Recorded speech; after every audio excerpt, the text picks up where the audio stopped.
I don't know.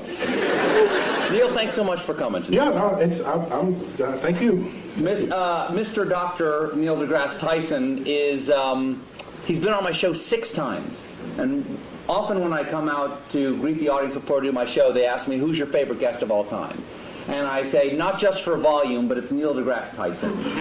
Because not only do I love what Neil knows, but I love that he loves what he doesn't know. Always interested in the next thing to learn. Oh, yeah. And always roll to whatever idiocy my character wants to throw on him.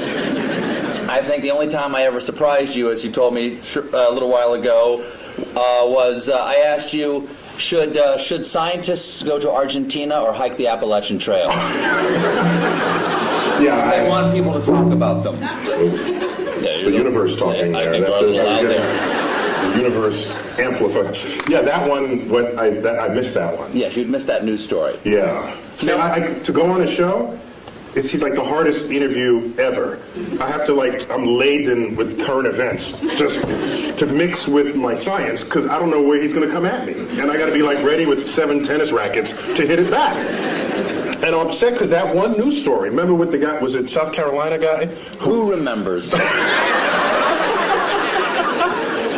He goes to Argentina and becomes well known for having done so. And you ask me straight out, should scientists visit Argentina more often to become better known? And it just went, you aced me on that one.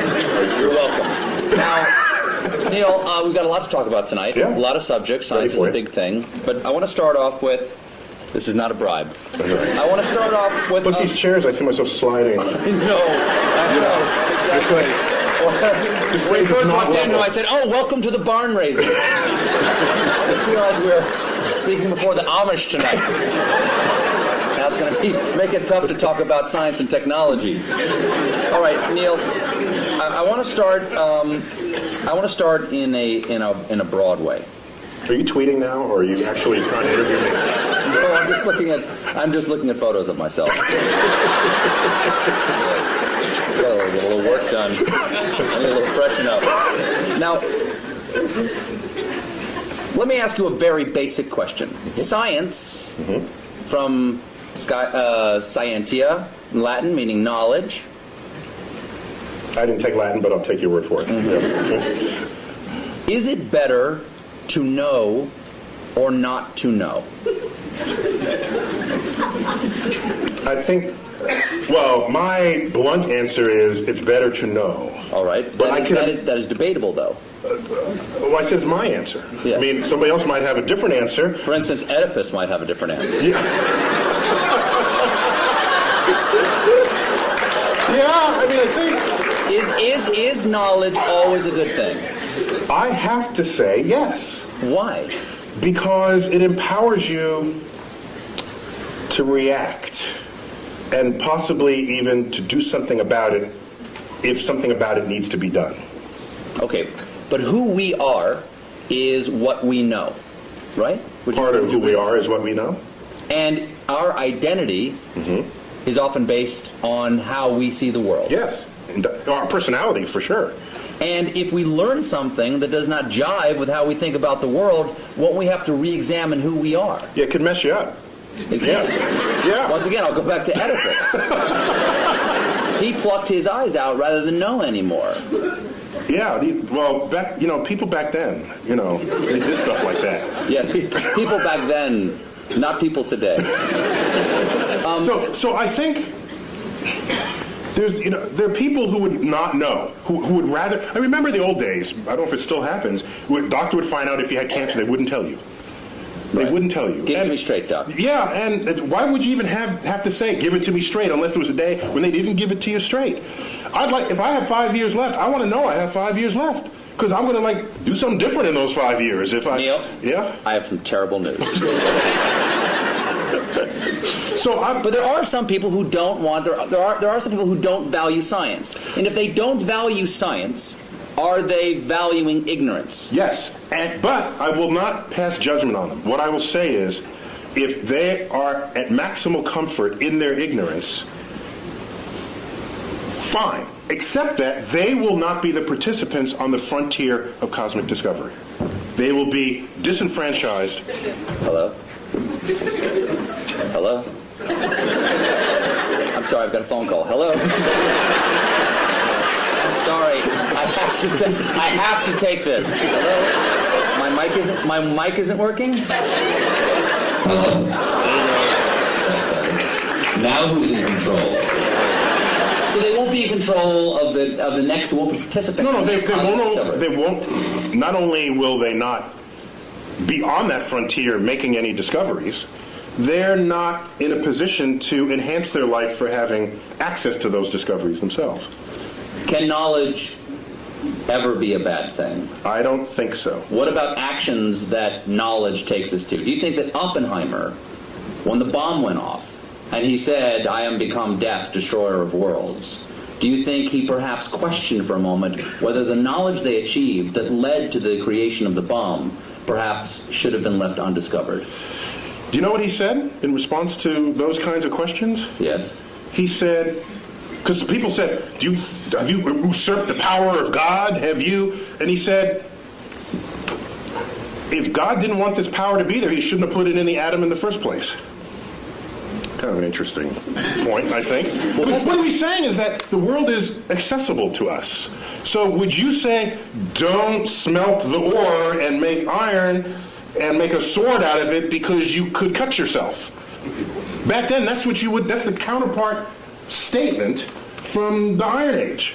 And if you were around back then, you'd be sitting in this chair saying, don't make the sword, because you'd unleash evil on the world. Okay, I'll step back from don't make the sword. How about don't lick the flagpole in February? Yeah, You will learn something. You will learn something, but at a price, Neil. that'd be data. It's a data cost. It is. Yeah. There is a data cost for that, isn't it? Yeah. Also, Adam and Eve.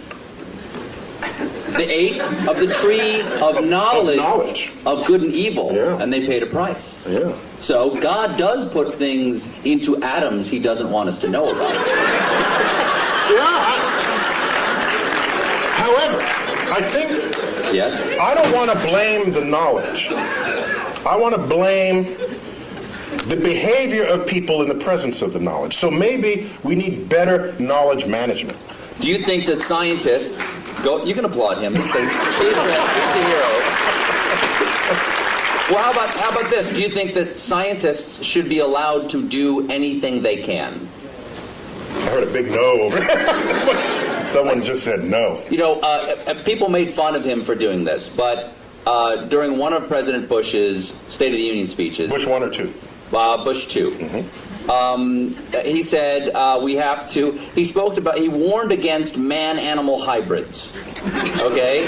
And a lot of people, like me, made fun of that by showing pictures of, like, Senator Alligator Man going, boo, boo, yay, man-animal hybrids. But if scientists could make man-animal hybrids, wouldn't they? There are scientists who want to make man-animal hybrids. Should we make man-animal hybrids? I ask you, Senator Tyson.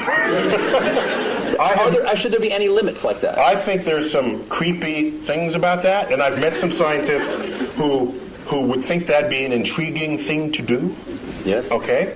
I think we as a society, as a democracy, what we should do is come to some understanding of what the prevailing social mores are. And no, science should not cross those barriers. And by the way, scientists are often ones to try to prevent that. Einstein among them, for example. He didn't want to make the bomb after he first told Roosevelt he should make the bomb. He changed his mind because his conscience, his moral conscience, descended upon him. Scientists are not without moral code here. So as a culture and as a society, we decide what should be the prevailing cultural mores, and I think we should all be beholden to those. What do you think of the portrayal of scientists in movies? Because often, for instance, the scientists who make the Terminator, they're the bad guys. Scientists lead us to the Terminator, or they create the superbug that wipes out the world, or they enrage the monster at the bottom of the sea. When you part the curtains and at the bottom of all of that, there's a politician funding that research.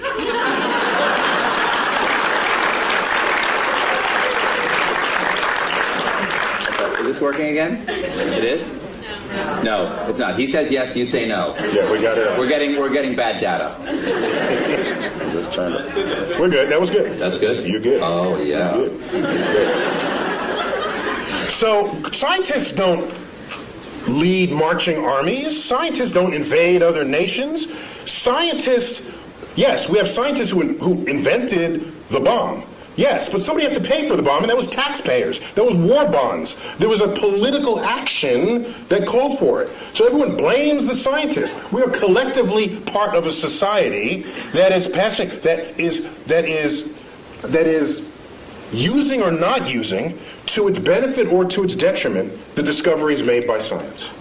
And at the end of the day, a discovery itself is not moral. It's our application of it that has to pass that test.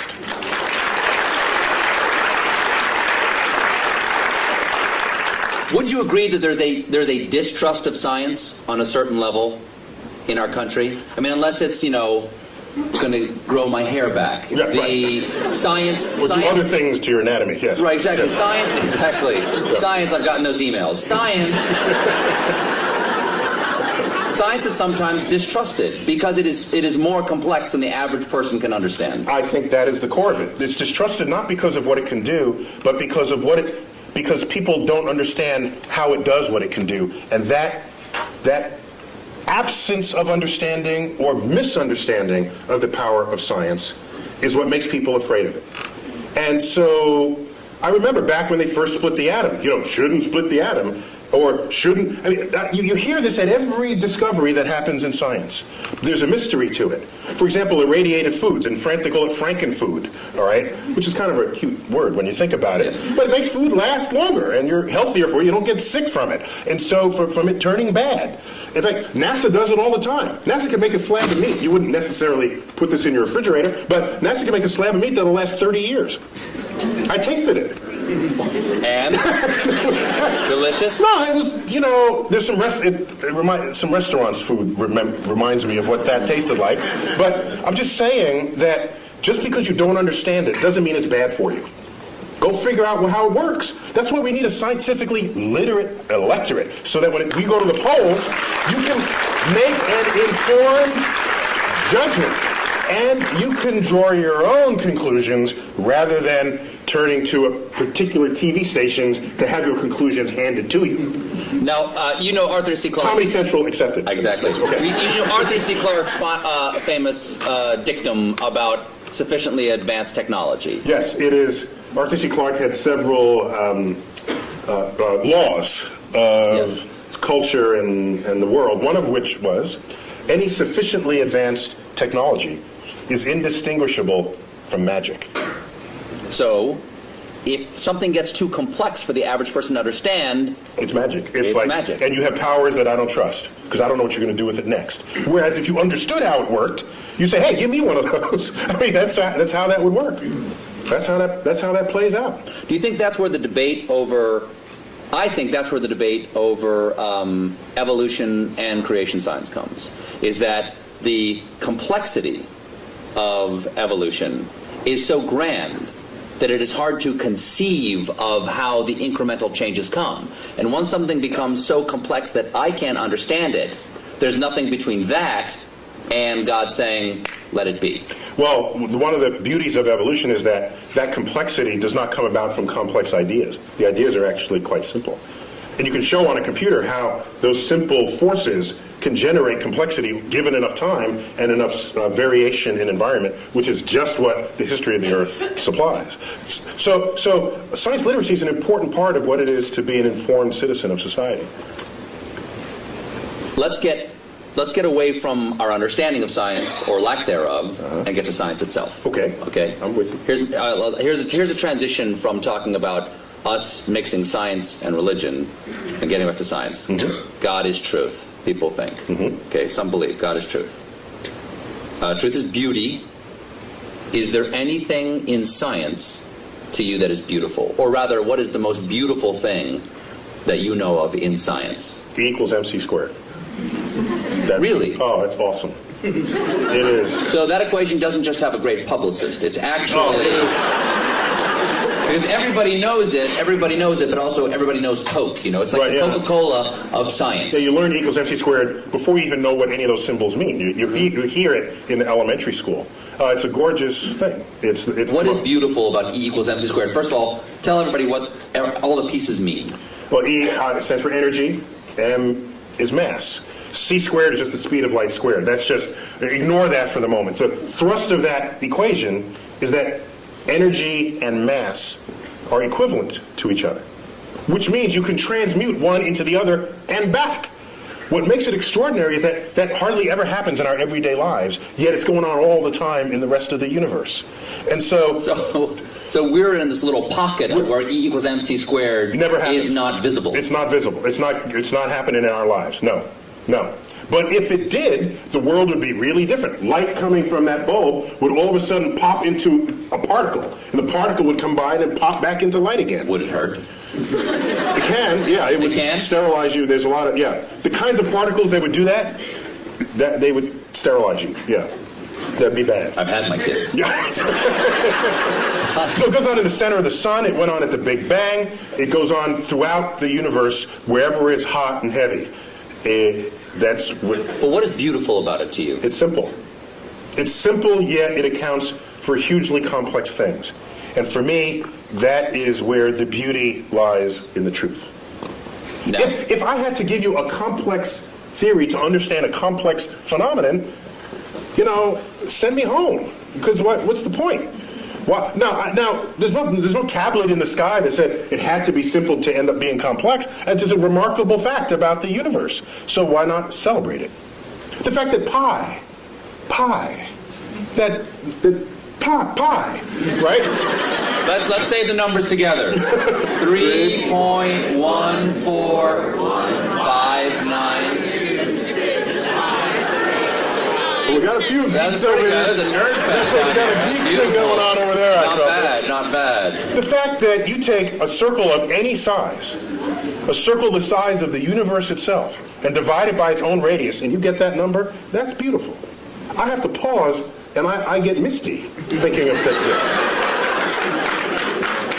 I'm sorry, that's just another one, that the atoms and molecules in your body are traceable to the crucibles in the centers of stars that manufactured these elements over its lifespan, when unstable, on death, exploding its enriched guts across the galaxy, scattering it into gas clouds that would ultimately collapse and make a star and have the right ingredients to make planets and people. Which means we are part of this universe. As I've said many times, and this goes back, not only are we in the universe is in us. That is a profound concept. And I think it's the greatest gift that astrophysics gave culture in the 20th century. There's a research paper in 1957, and I say that because one of the authors just died, like 2 days ago, Jeff Burbidge. Burbidge, Fowler, and Hoyle. One of the most famous research papers that no one ever heard of. You know why, I think? Because it had 4 authors, not just one, and it took a decade to figure out, and it wasn't just somebody burning the midnight oil, so it doesn't lend itself to poetry or screenplays, because it's a collaboration, so nobody wrote about it. But we knew that we are star stuff. We knew that we are stardust at the middle of the 20th century. That connects us to the universe like no other fact. That's beautiful.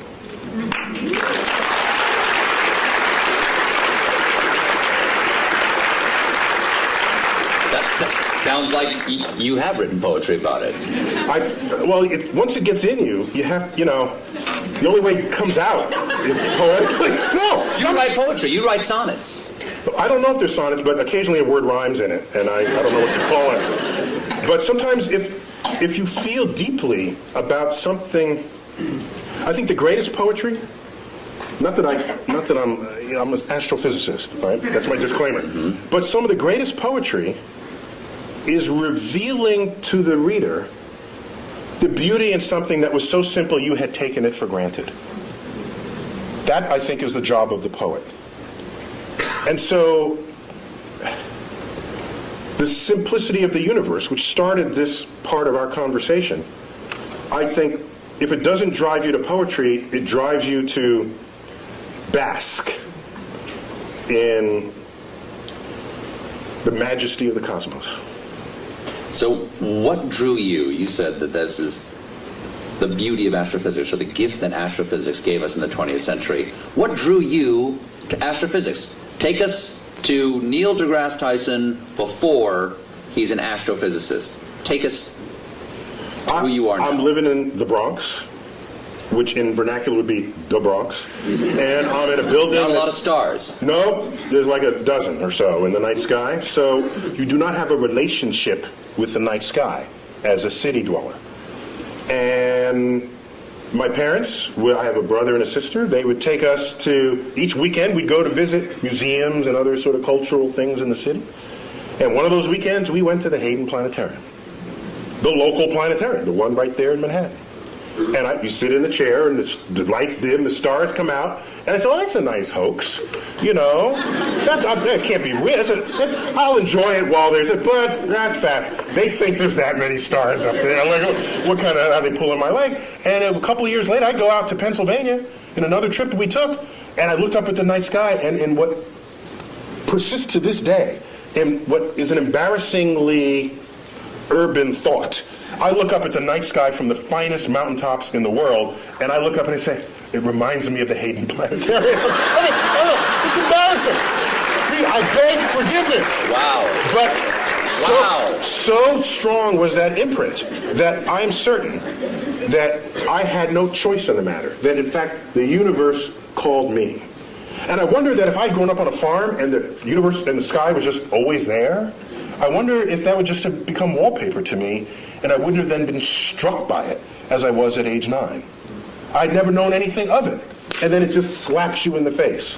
And from then on, I was hooked. It took 2 years for me to figure out you can do that as a career. But starting at age 11, you asked me, you know that annoying question adults ask kids, "What do you want to be when you grow up?" I heard a comedian say, you know why they ask? Because they're looking for ideas. Paula Poundstone said that. If you had asked me from age 11, what do you want to be when you grow up, I would have told you flat out astrophysicist. And my whole life aligned to that. Got a telescope, got a camera, photographed it. All my science fair projects, one was getting the spectra of the sun and analyzing features in the spectra. I built the spectroscope. So I was like nerd kid, card carrying. But I was bigger than other kids, so I was insulated from a lot of what might otherwise happen to nerd kids. But you wrestled, too. I was captain of my high school's wrestling. I've seen you in that wrestling outfit. You can rock a singlet. Well done. Now, singlet is what you call the one-piece... they know. No, okay. So... You wanted to become an astrophysicist. That leads to another question, which is, is it better to not to know? It's better to know. Can it be beautiful? Yes, can it be beautiful? Is science a thing, or is it a way to look at the world? Is it a verb, or is it a noun? It is both. The world is not just, is it this or that? Is it a planet or not a planet? Sometimes... You must choose. It's fuzzier than that. Sometimes... So if I have a lot of facts in my head, if I can absorb a lot of facts, am I a scientist? No, you're a fact memorizer. In fact, I'll accept that as a compliment. Our academic system rewards people who know a lot of stuff, and generally we call those people smart. But at the end of the day, who do you want? The person who could figure stuff out that they've never seen before, or the person who could rattle off a bunch of facts? At the end of the day, I want the person who could figure stuff out. And science... Say if we're trapped on an island. Exactly. What, the professor on Gilligan's Island? It's not a matter of how many facts he can recite. It's like, there's a coconut, and there's a thing, and you have a ham radio. That's exactly. Okay? Seawater, you stir in the salt water. You hook the wires up to Gilligan's fillings, and then you listen to his ear. Listen in it. So it's an understanding of the relationships. While we're on it, Ginger or Marianne? Totally Ginger. Ginger. Complete. That was like, she came around the wrong time of my life. I'm there. It was like Ginger all the way. For sure. So it is a way, It's a way of approaching the world. It's a way not only of approaching the world, it's a way of equipping yourself to interpret what happens in front of you.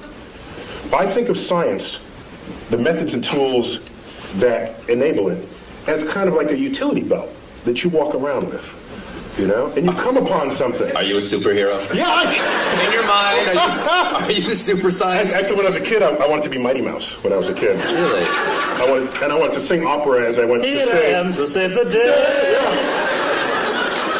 So it's a tool belt. It's a tool belt. It's a utility belt. Utility belt, sorry. Because I'm tools- picturing you in the singlet with the utility belt.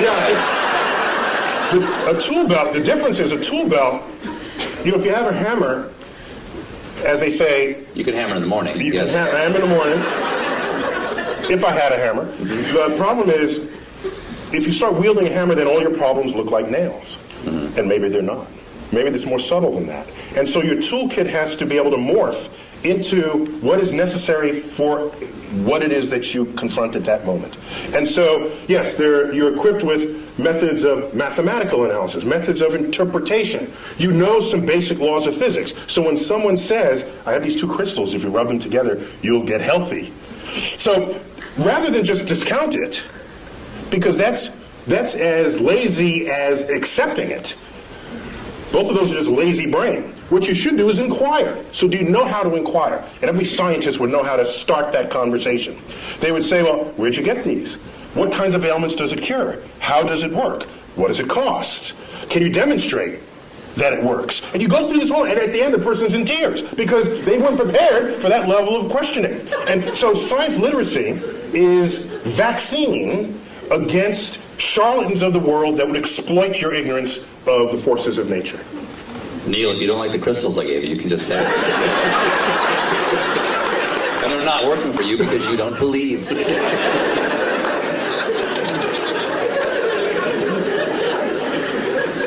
Is there any science fiction you admire? Or that you enjoy? Or do you see the holes in science fiction and go, I can't enjoy that? Of course he would know the effects of a neutron star. He doesn't know tidal forces? Like, do you have that problem? Got that right. You've got that right. Do you have that problem? I only have the problem if the movie is marketed for its accuracy. Number one. Number two, they got to get some basic science right. After that, I'm okay. So, for example, in the latest Star Trek movie, they had this liquid. The red matter. The red matter, thank you. Release the red matter. Release the red matter, and you drop it into the core of a planet, and it turns a planet into a black hole. I thought that's kind of cool. Now, what was a little weird was... Why didn't it turn the ship into a black hole? No, because they had the special apparatus that surrounded it. And the apparatus did what? It's an anti-black hole apparatus. I'm okay with that. See, I was not losing sleep. That didn't bug you? Over what held the black hole. I didn't right. have an issue with that. But oddly, what I had an issue with was they needed this drill, which was a very cool kind of, that was the coolest thing I'd ever seen. Exactly. A drill that would drill to the center of your planet, and they dropped I'd say, if that would turn a planet into a black hole from its center, it surely would turn a black hole turn into a black hole from its surface. So you just drop it on the surface. What would Kirk and Sulu fight on? I know, right? They had to fight on the platform. So I'm okay. I got angry with Jim Cameron about Titanic. That's how I got angry. Did I tell you? I never tell you the story. You did not. Oh no! Can I? I've never seen you this angry before. Just hold me back. I can't wait to see what you have to say about Avatar. You might turn blue with rage. Go on. So what was your problem with Titanic? There's a colleague of mine who saw Avatar, and he got home and he told his wife he wanted to paint her blue, and that didn't go over very well. Is she 10 feet tall? So, Titanic, you may remember, was marketed as a film of high accuracy because Cameron had funded this submersible to go down and it checked out the staterooms and the wall sconces and the china patterns, and so they reproduced that to detail. And so here they recreate the ship for the movie. Can you double check that? No, because he had the submersible. You just have to trust him, okay? No, you got to trust him. So now, the ship sinks, yes. Right? Did I give away the... You see the movie yet? I'm sorry. Okay, so the ship sinks. I do, I remember. You remember that, okay? Very sad. And it's Kate Winslet on the flow. Remember that? And yes. she's delirious. This isn't the scene where she's naked. Oh, sorry. Go on, She go was on, kind she's of like that dressed. for Okay, that go too. ahead. No, she's on the flow, on the whatever, the plank, and all right, she's looking up. We know the date, the time, the weather conditions, the longitude, the latitude. We know all of this about the sinking spot of the Titanic. There is only one sky she should have been looking at, and it was the wrong sky.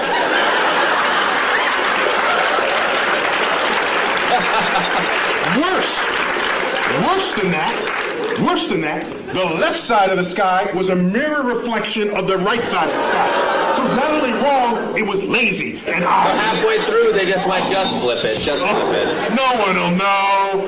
And so I was livid. Ooh. I got out my finest stationery and I wrote a letter to Jim Cameron.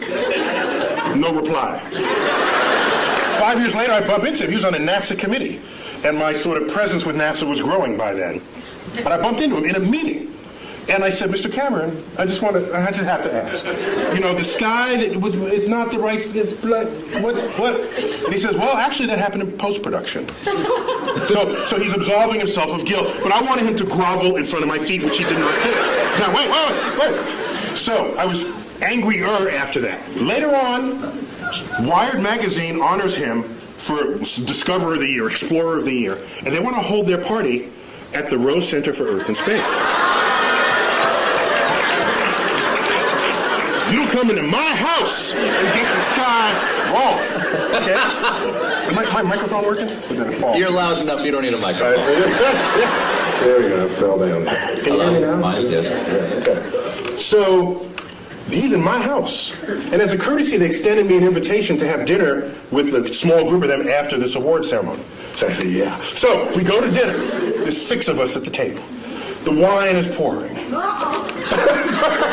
So I said, Jim, I don't know if you remember, but I brought this up some time ago about the sky. And I wouldn't be so upset, except that everything else you boasted was so accurate. And we can't even check how accurate that is, but anybody can spend $50 for a planetarium sky program and look at the sky and know that you got the wrong sky. What gives? And you know what he said? He said, last I checked, worldwide, Titanic has grossed $1.3 billion. Imagine how much more it would have grossed if I gotten the sky right.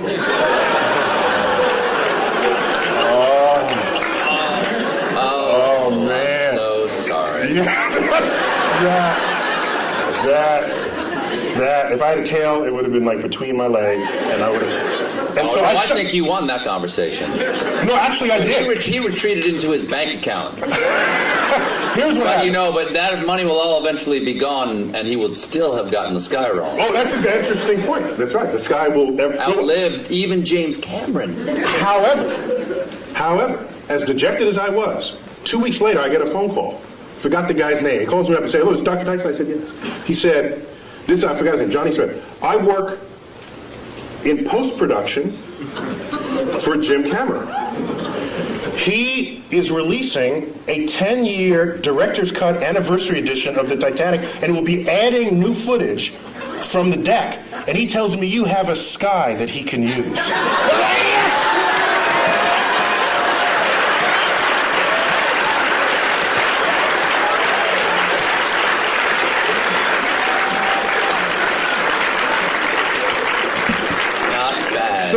Not bad. You got your taste, right? You got a little taste. Yeah, of it, right? it was good. Oh, no, I'm not. I'm a public servant. Yeah. I don't need pizza today. Me too. So if you're gonna claim it's right, then I'm gonna hold you to it. If you're not, then I'll just sit back and enjoy it. What is You know what I don't like? I don't like is the people who you go see a movie with who read the book first. Get rid of them. They don't belong in the movie theater. All right? It's like, the book was better. Well, get the hell out of it. Get out of the movie theater. Go back to your book. Leave me alone. Those people I can't stand. Stay home. We should not go to the movies together. Now, okay, I got 3 different things. What is the latest discovery in astrophysics that we should all know about? One of my favorite. I got to go back maybe 6 months for that. 8 months, may I? Okay. Okay.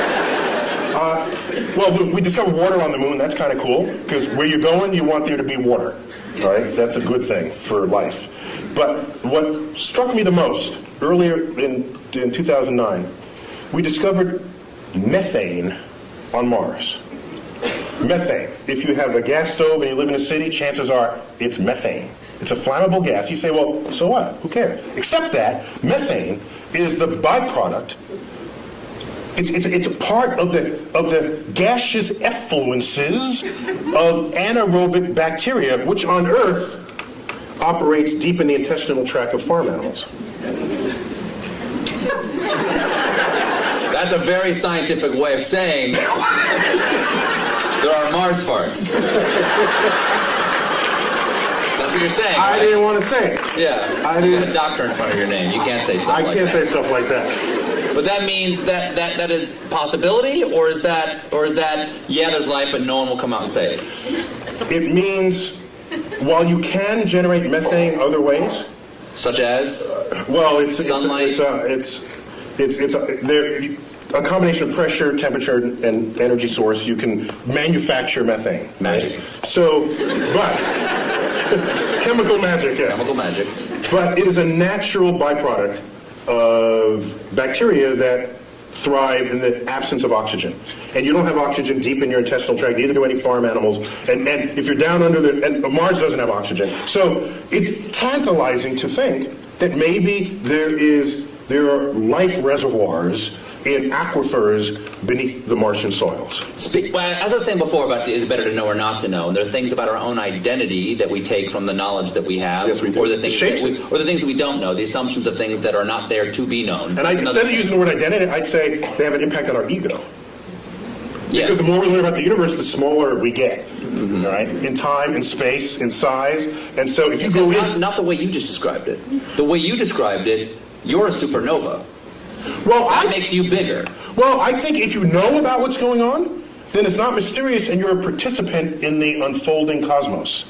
Otherwise, you are consumed by it and you fear it and you shun it. And you say, I don't want to know that I live on a speck called Earth, orbiting an undistinguished star in the corner of an ordinary galaxy in an expanding void of the cosmos.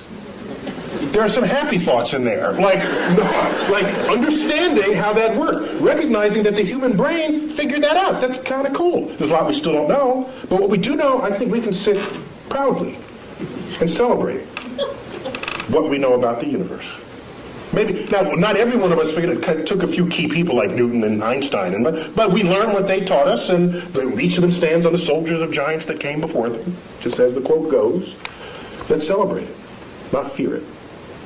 But if we found out that there was life someplace other than Earth, what do you think that would do to our identity or our ego? It may signal a change in the human condition that we cannot foresee or imagine. I think it would. Now, I think the issue would be not if we find bacterial life, which is kind of what we're looking for now. Bacterial life, there's no question about whether in our mind's eye we reign supreme over bacteria, although it can win. Bacteria, do you know in 1 linear centimeter of your lower colon lives and works more bacteria than the number of people who have ever been born in the history of the world? So in fact, we are just hosts for bacteria to lead their lives. So from the point of view of a bacteria, we're just a place to live. A dark, warm place to live. But we're a planet, and they don't believe there's bacteria in any of the other planets. That'd be an interesting sci-fi novel. So the real issue is, if we find life on another planet that's smarter than we are, that would totally mess with our ego. That'd be the last, nail in the coffin of our ego. That used to be, well, we're humans, we're on Earth, and Earth is small, and Sun is insignificant. That'd be the last one, and I don't know how we'd be able to handle that. Do you think that there have been discoveries that have happened? For instance, I have heard discoveries that have changed our point of view about the universe that we are not aware of, that they've changed. In other words, the change has been so gradual, we don't realize we see the world differently. Has E equals MC squared because That's coming up on 100 years? I'll tell you. Yes, it is, actually. Well, no, we're past the age. Last year was 100? No, 1905, so 2005. Okay. But So I got one for you. has that changed? I got one for you.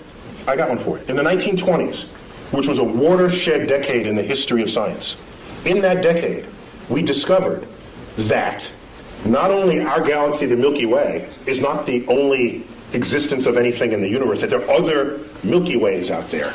That recently? 1920s. Was it just the optics didn't exist for that? We needed a big enough telescope, and Edwin Hubble wielded all the glass that necessary to accomplish that back in the 1920s. He said Hubble, before the telescope, was a man and had his own telescope, the biggest of its day, and he made that discovery. That there were these spiral fuzzy things in the night sky. We thought they were just local to us. They're whole other systems of stars. 100 billion stars unto itself, outside of our system. Not only was that discovered in 1926, 1929 he discovers that the universe is expanding, which means it may have had a back then, it may have had a beginning. If it's expanding, that meant it was littler in the past. Well, there must have been a day when it was all together in the same place. Thus was born the Big Bang. Okay, so now, also in that decade, quantum mechanics, quantum physics was discovered. That is the science of the small, the science of electrons, protons, neutrons, particles, nuclei. At the time, you'd say, this is just physicists burning tax money. Because who cares about the atom? I got my horse to feed. I got kids, you got issues in society. Yet it's quantum mechanics that is the entire foundation of our technological revolution.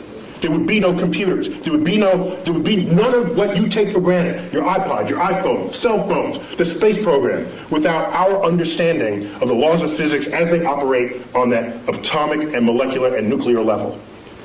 And so the chemist has no understanding of the periodic table of elements without quantum mechanics. To them, it's just a list of elements. Quantum mechanics tells you why this column is there, and that's there, why this mates with that, and why that makes a molecule with that. That's quantum mechanics, and it's unheralded. You ask me, is there any discovery that has changed how we live? It is quantum mechanics. And I make this point because I'm ready to... Today, you hear people saying, why are we spending money up there when we got problems on Earth? And people don't connect the time delay between the frontier of scientific research and how that's going to transform your life later down the line. All they want is a quarterly report that shows the product that comes out of it. That is so short-sighted that that's the beginning of the end of your culture. So it's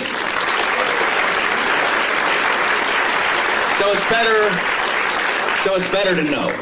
That's a really long answer to my first question. My second question is, let's take some questions. Do we have time to do that? Q&A. You better wave. You better hit me in the head with a rubber band. Okay. Very quickly before we get to questions here. How many can I ask? Ask one. Do we have microphones, or are we going around the room? We can repeat the question if there aren't enough microphones to go around. Let's start right here with just one, please, sir. Is there a brown dwarf star approaching? Is there a brown dwarf star approaching? Okay, dare I suggest that I think I know much more deeply about what's behind that question. He's asking about Planet X. Do share. That would swing by Earth in the year 2012 and tip us on our axis and have it be the end of civilization as we know it. Is that right, sir? Oh, I heard about that. Yeah.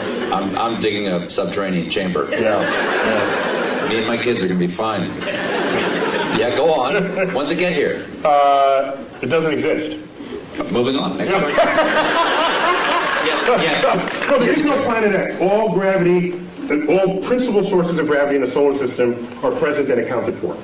Anything Yes, we sir. discover now are tiny and insignificant, like Pluto's relatives. Yes. Yes. Anything to say about Apophis? Apophis, an asteroid the size of the Rose Bowl, discovered December 2004, headed towards Earth. It's not alone among asteroids headed towards Earth, except that this one is headed, there's a whole set of asteroids that cross Earth's orbit. That alone is not a problem. You cross the street all the time, but at different times the trucks drive by, okay? So the issue is, are you crossing the street when the truck is driving there at the same moment? That simultaneity is what matters. Apophis when he ran the calculations, showed that there was a chance of it hitting us in the year 2036, with a close approach in the year 2029 on April 13th. A Friday, by the way. But here's what's significant about that. We've had close approaches before, but none this close.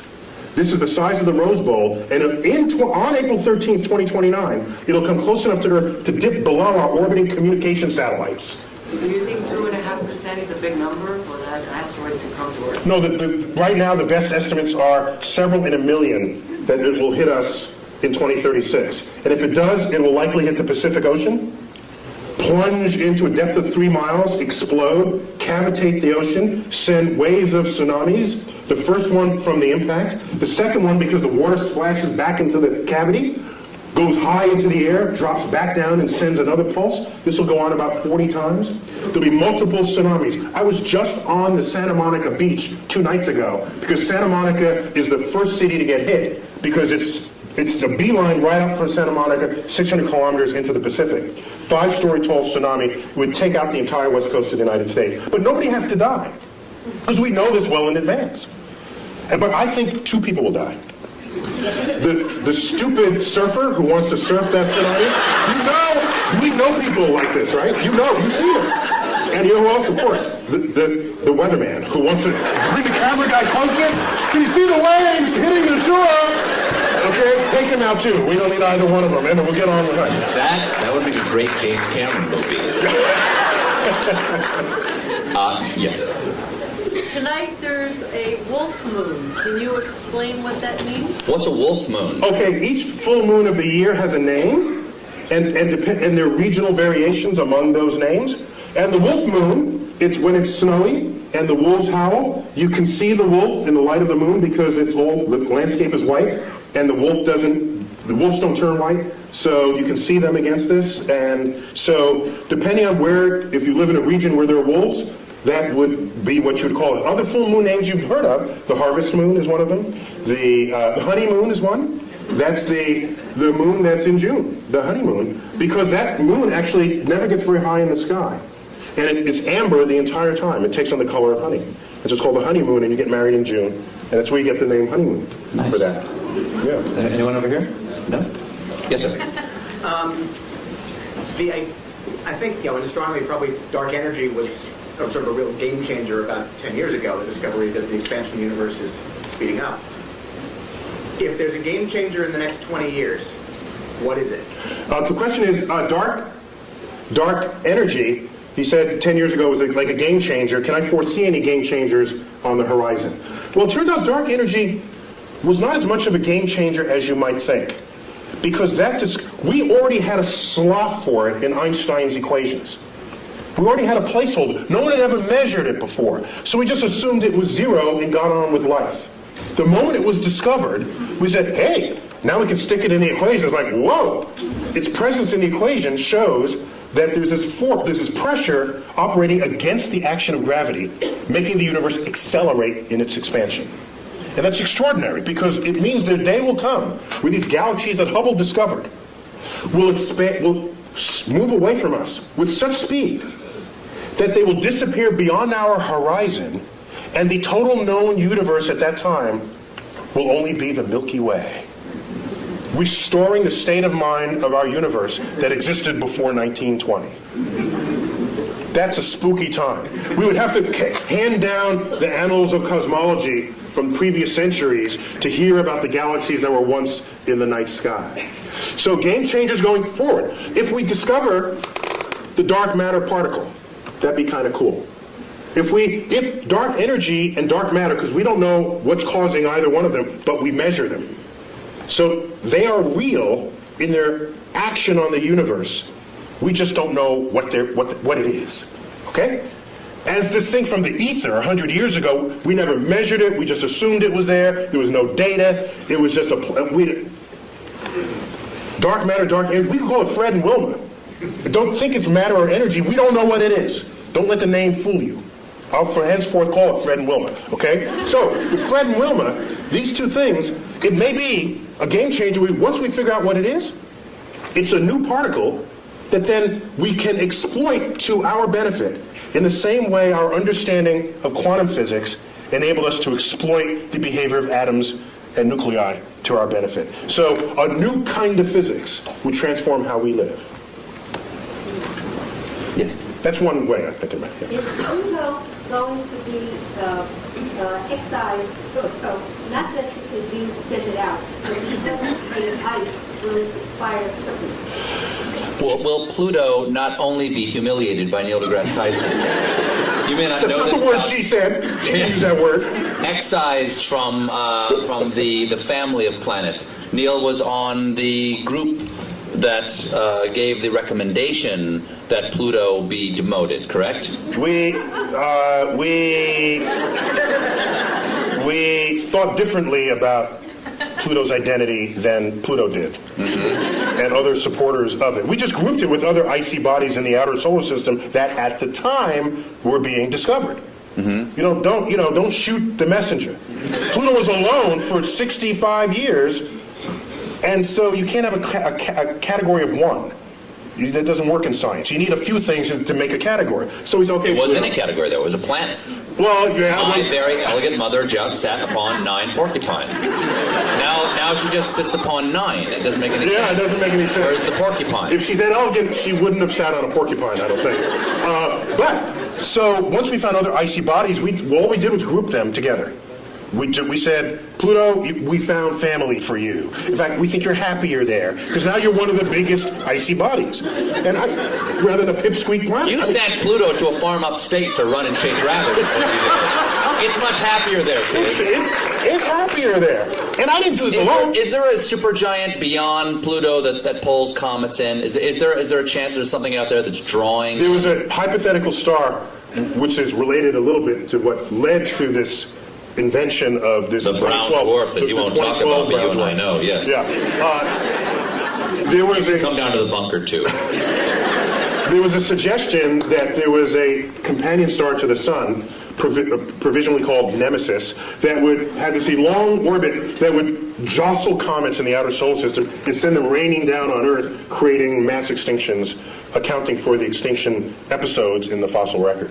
But it was an interesting hypothesis that was never supported by data, and so when you're not supported by data, you discard the hypothesis. That's how science works. You don't believe something just because you want to, or think something's true just because it feels good. At some point, you've got to confront the data. So getting back to the point... You've never been in politics. So getting back to the point, the recognition that Pluto is made half ice, and ice evaporates, so will Pluto one day disappear? No, Pluto's too far away from the sun for that to ever meaningfully evaporate and disappear completely. Yes. What was the point of the Large Hadron Collider? What was the plan, did you say? The point. The point of What the Large Hadron was the Collider. point? He speaks in past tense as though we're done with it. We what just is? turned on the switch, the Large Hadron Collider in Switzerland. The point of the Large Hadron Collider was to embarrass America, to make us feel bad that we didn't have our collider built back in the 1980s when it was first funded. That's the whole point of the Large Hadron Collider. It's Europe saying, gotcha this time. Now, apart from that ego bit, it's to probe nature on levels of energy never before seen. And right now, it's practically impossible to discover a new law of physics on your tabletop. We've been there. We've done that. And almost the entire history of physics is go to the edges of your points of exploration and then take a step beyond that. You're bound to discover something new. It's like climbing the next mountain, crossing the next valley. So, the Large Hadron Collider, the energy inside that particle accelerator will exceed the energy of all accelerators that have ever been built before, probing nature as never previously imagined. What is the Higgs boson? Higgs boson, that's a particle proposed that you can think of it as a kind of it's like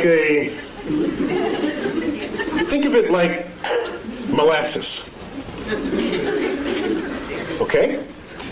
Okay, not molasses.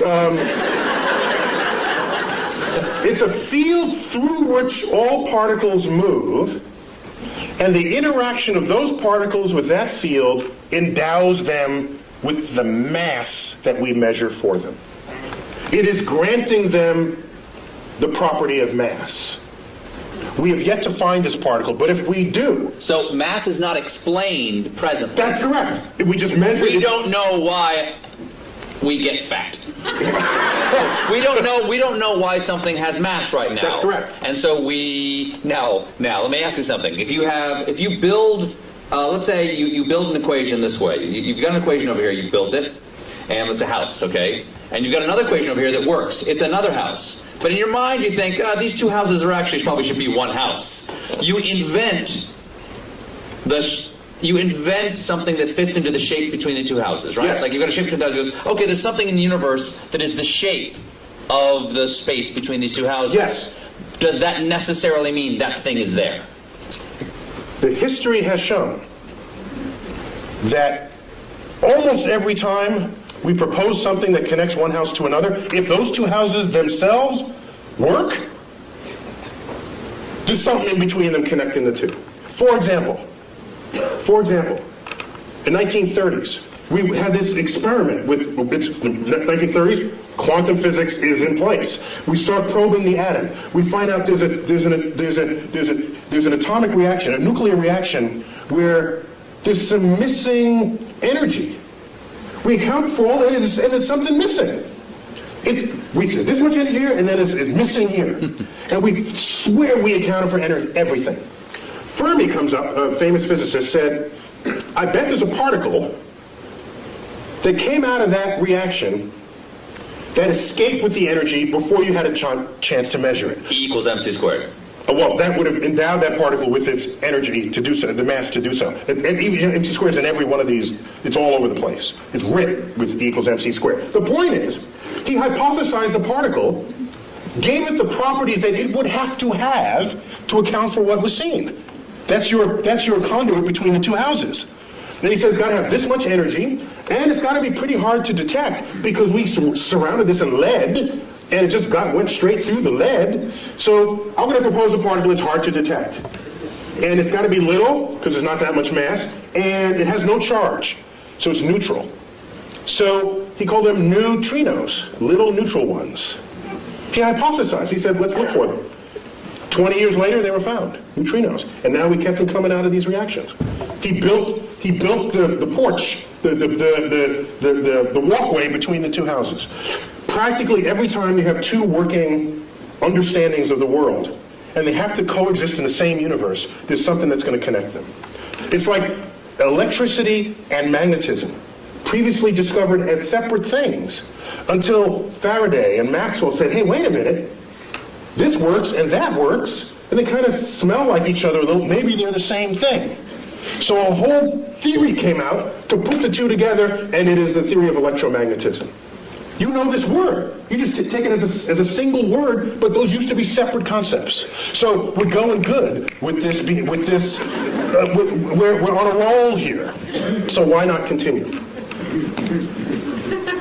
Yes, right there. Do parallel universes exist? Do parallel universes exist? We don't know. The parallel universes are losing favor to the multiverse. We have some cogent theoretical expectations that our universe might be just one of many, spawned from this hyperdimensional medium, which we'll call the multiverse. There's no data to support it, but we have good theoretical premise to think that it's there. And we have philosophical precedent. We used to think Earth was special and unique. It wasn't. We got 8 planets. We thought the sun was special. It's one of 100 billion suns. Thought the galaxy was special. No, it's 100 billion galaxies. We have one universe. Or do we? The track record said, why should there only be one? Be open to the possibility that you don't live in the majority-looking universe that's out there. Would a separate universe, when you say different universe, does that mean... Slightly different laws of physics, which makes That's it... what I'm asking, oh, yes. Oh, this is the fun part. Because if you manage to get a portal to another universe, don't be the first one to volunteer to go through it. Because your atoms are working in this universe. If the slightly different law of physics, you could implode, explode, come out with 3 heads, who knows? There's a different exchange rate over there. Yes. Yes. Someone, let's go in the back, in the middle, and I think you have a white sweater on, yes.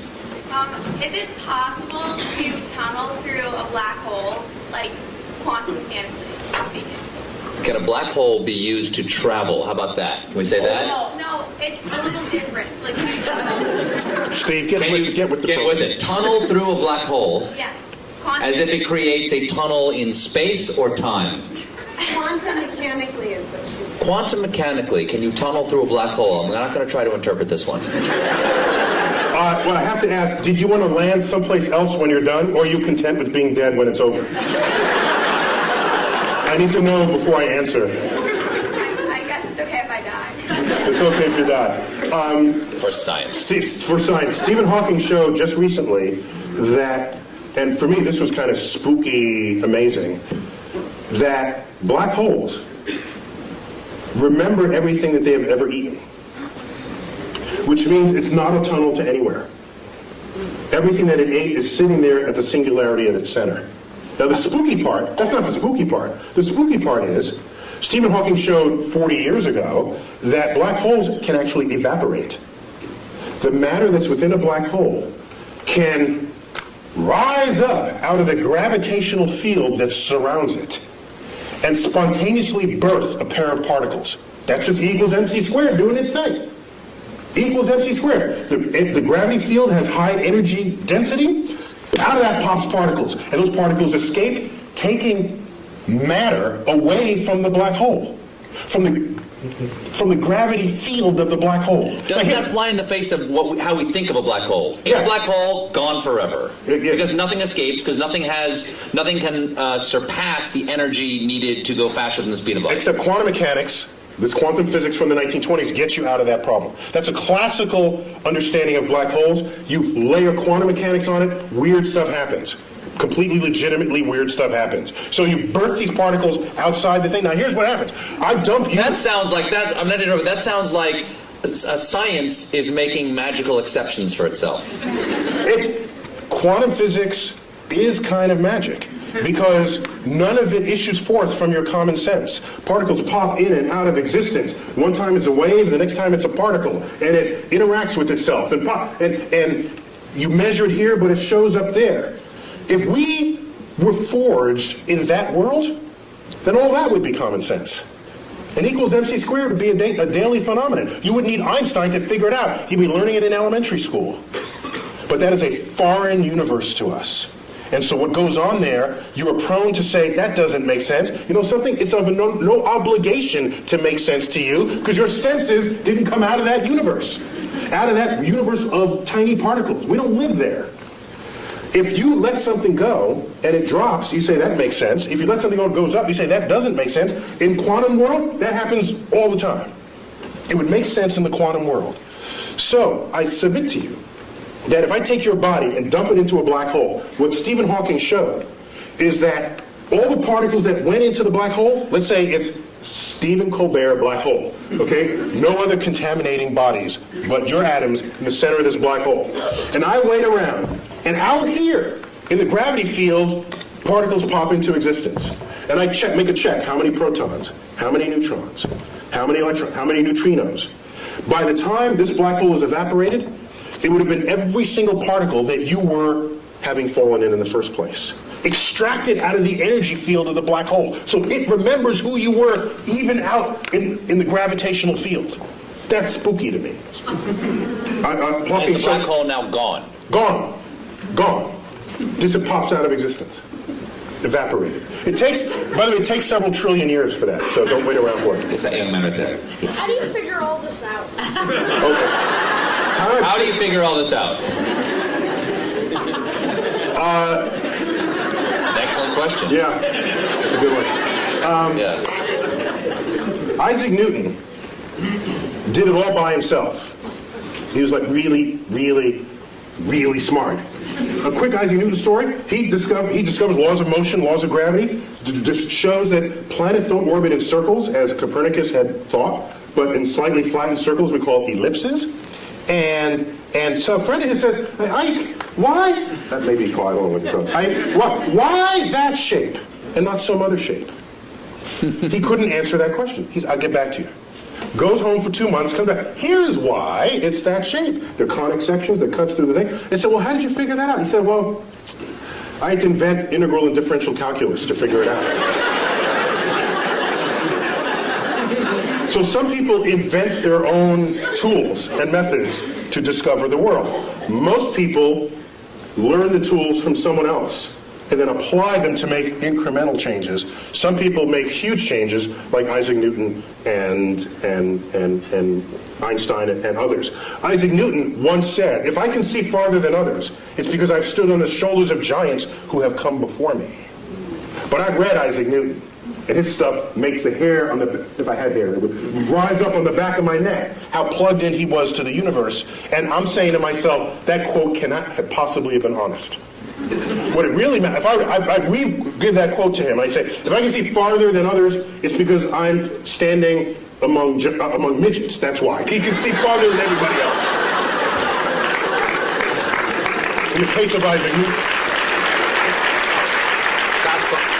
I'm afraid we only have time for one more question. Yes, sir. Actually, that was a great segue to my question. You talked We organize this all for your question. Sure.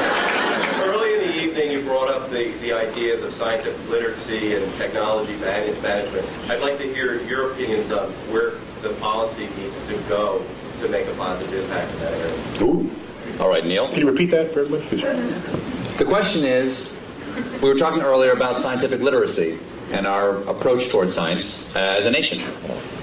In your opinion, and you serve on science advisory panels, yeah. Where do you think we need to go as a nation? What do we need to do to increase our scientific literacy? I'll answer two-pronged. One is, what do you do with your kids? And kids need to be able to explore freely. And if you look at most households, they're not designed for that. They're designed to have the kid not explore. The kid comes into your kitchen and pulls out the pots and pans and starts banging them. What's the first thing you do as a parent? Stop that, you're getting the dishes dirty. Yet these are experiments in acoustics. That's what that is. Okay?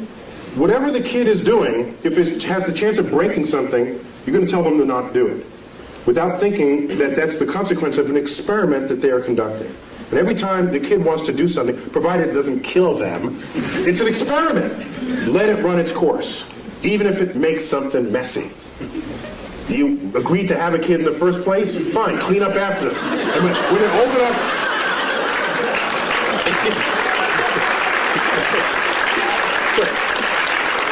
Because it's those seeds of curiosity that is the foundation of what it is to become a scientist. Now, I don't want everybody to be a scientist. That'd be a boring world. I want the poets, and I want the musicians, and we need that. And I don't have it. But I'm talking about promoting science literacy. And so the first step for the parent is to get out of the way. Allow the child to explore. They start playing in the mud. Don't do that in the mud. I just cleaned those pants. You're getting in the way of another experiment. They start plucking the petals off the flowers you just bought from the florist. And you say, stop that, I just paid $10 for the flowers? Had you let that continue, they'd find in the middle the stamen and the pistil, and they'd learn something about the flower.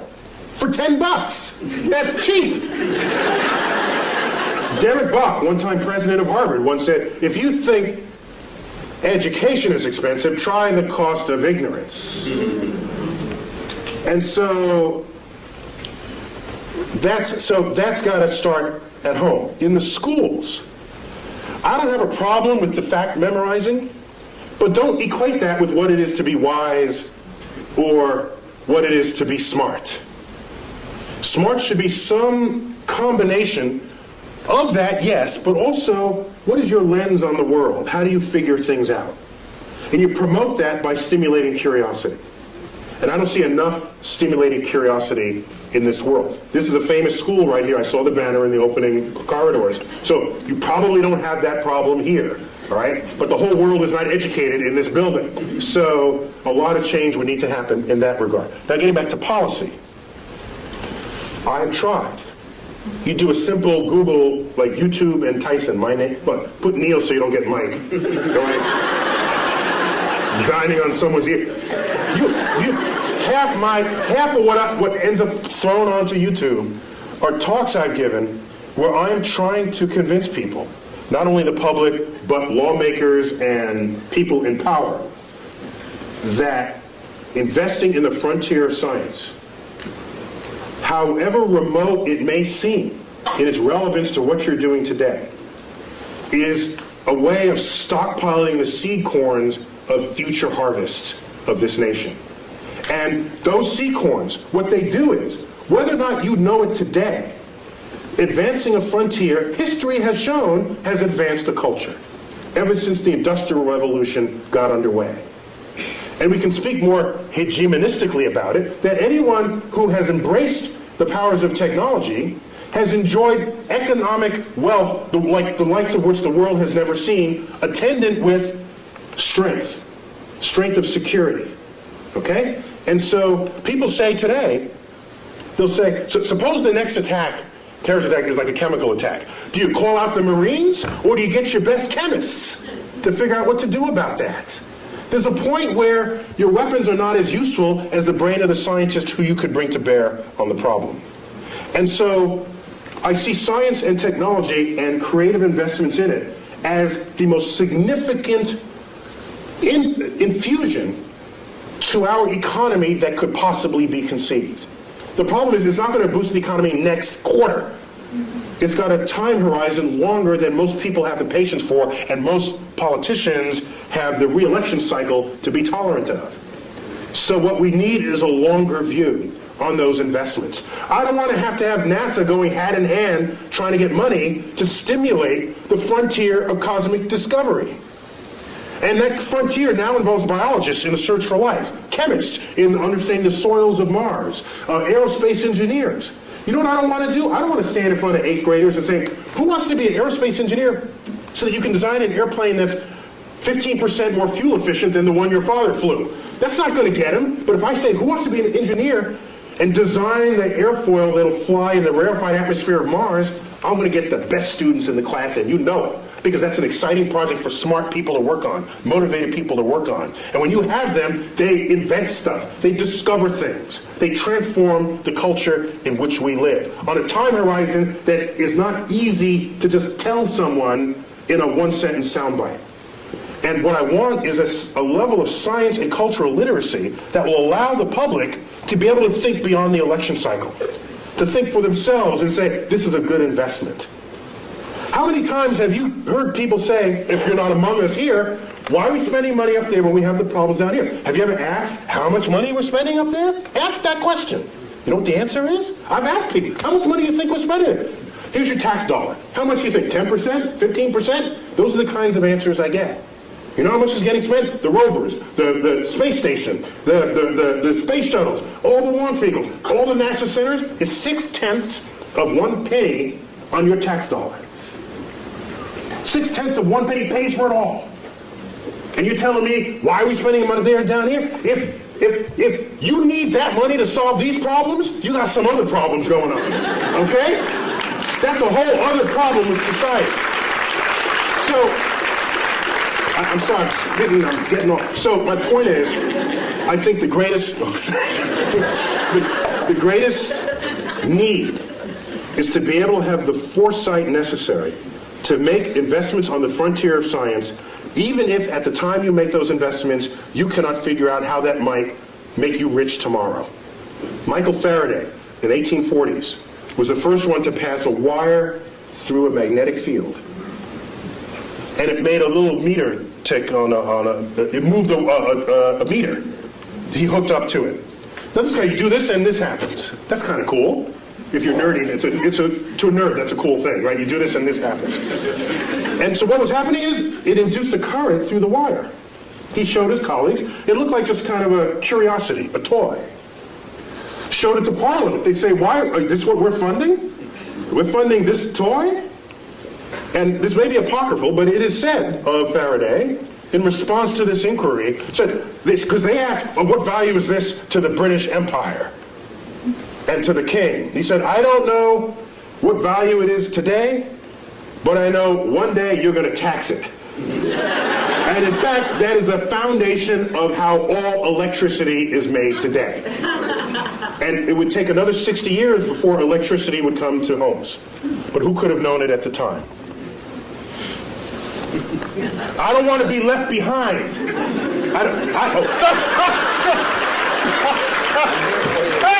I will not leave you behind. Last thing I'll say. Yes. Last thing I'll say. The biggest news story last year to me was not the methane flatulence. No. The biggest news story happened December 22nd, something like that. I forgot what day. A press release comes out. Russia says they want to send a mission to deflect Apophis, the killer asteroid. Oh, yeah. By the way, I said if that hits, it's going to hit the Pacific, which affects us. Okay? Russia says we're going to launch a mission. We're going to start designing it now. We're going to fund it. Oh, by the way, the United States is welcome to join us. And people say, that's nice. A little international thing. And I'm saying, wait a minute. Something's wrong here. Aren't we the ones who are supposed to be starting missions and then invite other people to join us? Isn't that how it's been? So that was a sign, one of many, that our significance and meaning on the world stage is fading. And it's fading fast. And it's not a cliff, it's just a fade. And the day will come where the rest of the world just makes their own decisions about the future of their own space exploration and technologies. And we're sitting back saying, hi fellas, can we join along? Neil, we already proved we can deflect asteroids in the movie Armageddon. Yes. So there's our fantasy. We don't do it in real, we do it on the silver screen, and we're happy about that. Maybe we got to fix that disconnect. Last question. Why is there something instead of nothing? 10 words or less.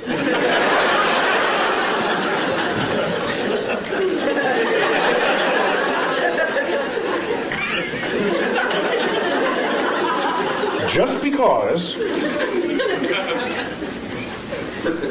So I got to do this in haiku then. Okay. Okay, 575. Words that make questions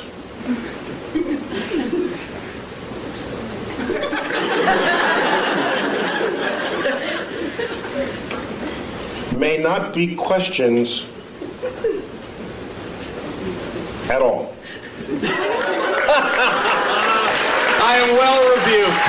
Neil deGrasse Tyson, it is an honor to have you here and an honor always to talk to you. Please, come on, give it up for Neil deGrasse Tyson.